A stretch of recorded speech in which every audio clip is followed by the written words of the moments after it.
Hello दोस्तों, आज हम जिस हीरोइन की बात कर रहे हैं उनका नाम है मीनाक्षी शेषाद्री। जी हाँ, आज उन्हीं की हम स्टोरी लेकर आपके सामने आए हैं। मीनाक्षी शेषाद्री अपने दौर की एक ऐसी अदाकारा जिसने न केवल अपनी खूबसूरती बल्कि अपनी गजब की एक्टिंग प्रतिभा और अपने ज़बरदस्त डांस कौशल से हिंदी फिल्म इंडस्ट्रीज में आला मुकाम हासिल किया।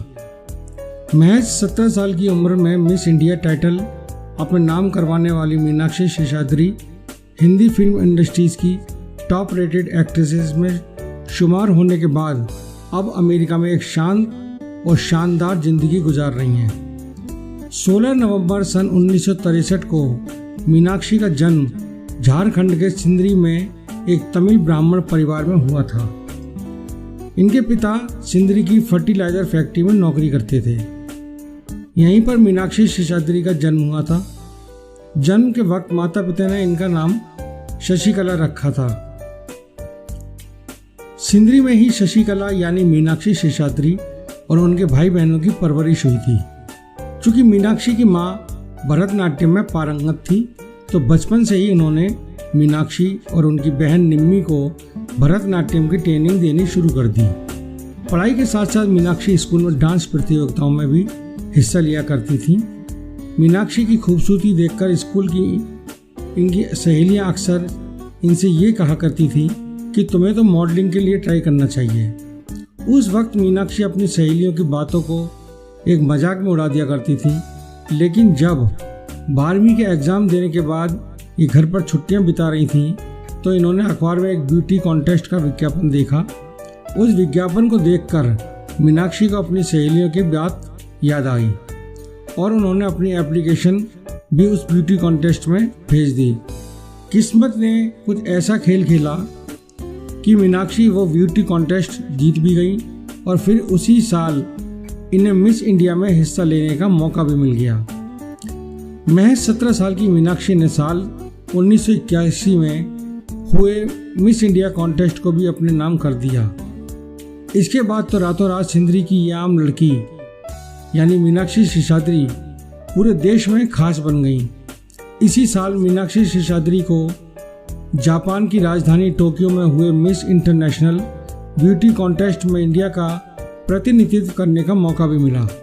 हालांकि इस कॉन्टेस्ट में मीनाक्षी को कोई कामयाबी नहीं मिल सकी, मगर इसी कॉन्टेस्ट के बाद ही मीनाक्षी के लिए मनोरंजन जगत के दरवाजे भी खुलने शुरू हो गए।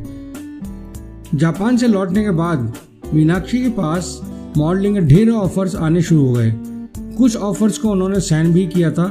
मुंबई में मीनाक्षी की बड़ी बहन निम्मी रहती थी और मीनाक्षी का ठिकाना भी उन दिनों अपनी बहन का मुंबई वाला घर ही था।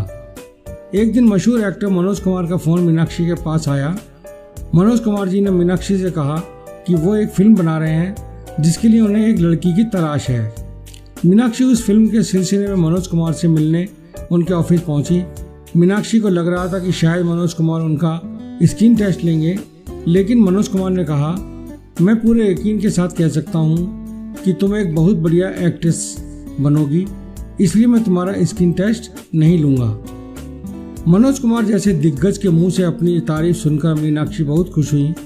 हालांकि उन्होंने मनोज कुमार को तुरंत हाँ नहीं कहा। मीनाक्षी दिल्ली अपने माता पिता के पास आई और उन्होंने अपने माता पिता से ये बात शेयर की।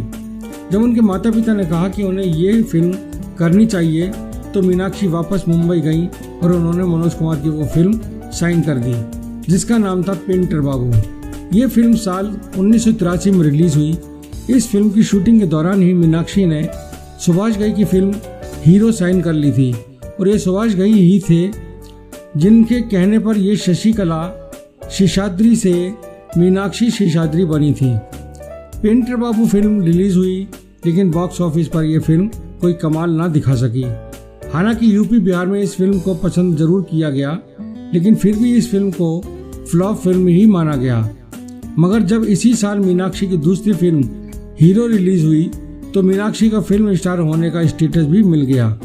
हीरो जबरदस्त हिट रही थी। सुभाष घई एक ऐसी फिल्म बनाना चाहते थे जिसमें वो नए लोगों को कास्ट कर सकें।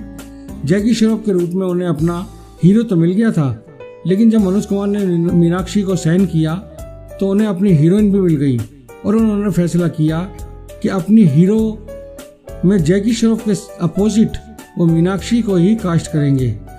बॉक्स पर हीरो ने धमाल मचा दिया। यूं तो इस फिल्म की टक्कर अमिताभ बच्चन की कुली से कर रहे थे, लेकिन धीमी शुरुआत के बाद हीरो ने जो रफ्तार पकड़ी वो बहुत शानदार थी। फिल्म की कहानी और फिल्म का म्यूजिक जबरदस्त हिट साबित हुए। रातों रात मीनाक्षी एक आम एक्ट्रेस से सुपरस्टार बन गई। इसके बाद तो मीनाक्षी ने ढेरों फिल्मों में काम किया, हर बड़े स्टार के साथ काम किया। राजेश खन्ना रहे हों या फिर अमिताभ बच्चन, जितेंद्र रहे हों या फिर अनिल कपूर, हर हीरो के साथ मीनाक्षी की जोड़ी को दर्शकों ने बहुत पसंद किया। राजेश खन्ना के साथ आई उनकी फिल्म आवारा बाप भले ही हिट फिल्मों में ना गिनी जाती हो, लेकिन ये उस दौर की चर्चित फिल्मों में से एक थी। अमिताभ बच्चन के साथ आई शहंशाह को तो आज के ज़माने की फिल्मी दर्शक भी खूब पसंद करते हैं। मेरी जंग में अनिल कपूर के संग इनकी केमिस्ट्री भी बड़ी आई कैचिंग थी। हालांकि मेरी जंग भी वो फिल्म है जिसके बाद सुभाष घई के साथ इनकी अनबन हो गई थी और फिर दोबारा कभी इन्होंने सुभाष घई के साथ काम नहीं किया। मीनाक्षी शेषाद्री का कैरियर और उनकी प्रमुख फिल्मों की बात करें तो ये नजर आई अल्लाह रखा, दिलवाला, सत्यमेव जयते, डकैत, औरत तेरी यही कहानी, 20 साल बाद, गंगा जमुना सरस्वती, तूफान, बड़े घर की बेटी, अम्बा, घायल, हम शक्ल, आज का गुंडाराज, आदमी खिलौना है, क्षत्रिय और घातक में। घातक ही इनके कैरियर की आखिरी फिल्म भी थी। मीनाक्षी शेषाद्री की फिल्मों की बात हो तो कुछ फिल्मों की बात करना जरूरी हो जाता है।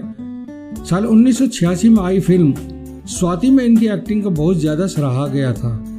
उस दौर की कई फिल्में और फिल्मी पंडितों ने माना था कि मीनाक्षी शेषाद्री केवल अपनी खूबसूरती और डांस के दम पर ही फिल्म इंडस्ट्रीज में नहीं है, बल्कि वो एक बढ़िया अदाकारा भी हैं। इस फिल्म में मीनाक्षी के साथ माधुरी दीक्षित ने भी काम किया था।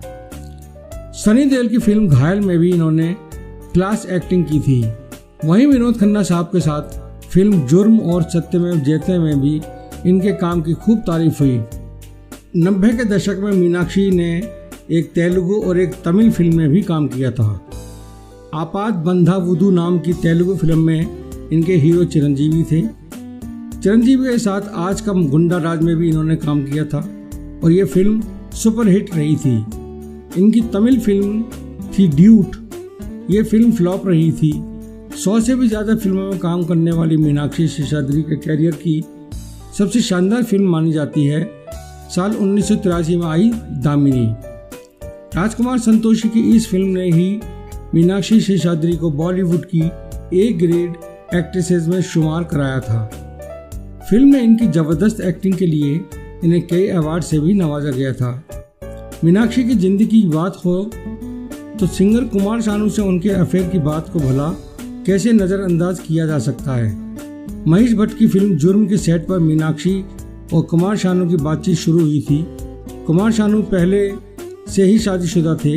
कहा जाता है जब कुमार शानू की पत्नी रीता भट्टाचार्य को मीनाक्षी के और शानू के अफेयर की खबर मिली तो बहुत नाराज हुई। नौबत तलाक तक पहुंच गई। कुमार शानू की सेक्रेटरी ने एक इंटरव्यू में कहा भी था कि कुमार शानू की कई गर्लफ्रेंड रह चुकी हैं। फिलहाल वो मीनाक्षी शेषाद्री को डेट कर रहे थे। साल 1994 में कुमार शानू और रीता भट्टाचार्य का तलाक हो गया। लोगों को लगा कि कुमार शानू अब मीनाक्षी से शादी कर लेंगे, लेकिन इन दोनों से जुड़ी खबरें आनी बंद हो गईं। उसके बाद साल 1997 में सबको चौंकाते हुए मीनाक्षी ने अमेरिका में रहने वाले एक इन्वेस्टमेंट बैंकर से शादी कर ली और फिल्म इंडस्ट्री व भारत को छोड़कर वो अमेरिका में बस गई। मीनाक्षी के पति का नाम हरीश मैसूर है और अब अपने पति के साथ मीनाक्षी अमेरिका के टेक्सास राज्य के प्लानो शहर में रहती हैं। मीनाक्षी और हरीश के 2 बच्चे हैं, बेटी केंद्रा और बेटा जोश। अमेरिका में ही रहकर मीनाक्षी ने अपना एक डांस इंस्टीट्यूट शुरू कर दिया है और वहाँ बच्चों को भरतनाट्यम, कुचिपुड़ी, कथक और ओडिसी डांस सिखाती हैं। यानी फिल्मी चकाचौंध से दूर अमेरिका में मीनाक्षी अपने परिवार के साथ एक शांत और सुकून भरी जिंदगी गुजार रही हैं। हमारा चैनल ईश्वर से प्रार्थना करता है कि मीनाक्षी शेषाद्री हमेशा अपनी जिंदगी में खुश रहें, उन्हें अच्छी सेहत मिले और उनका परिवार हमेशा सुखी रहे। फिल्म इंडस्ट्रीज को किए मीनाक्षी शेषाद्री के योगदान के लिए हमारा चैनल उन्हें सैल्यूट करता है। आज की कहानी यहीं पर समाप्त होती है। Thank you.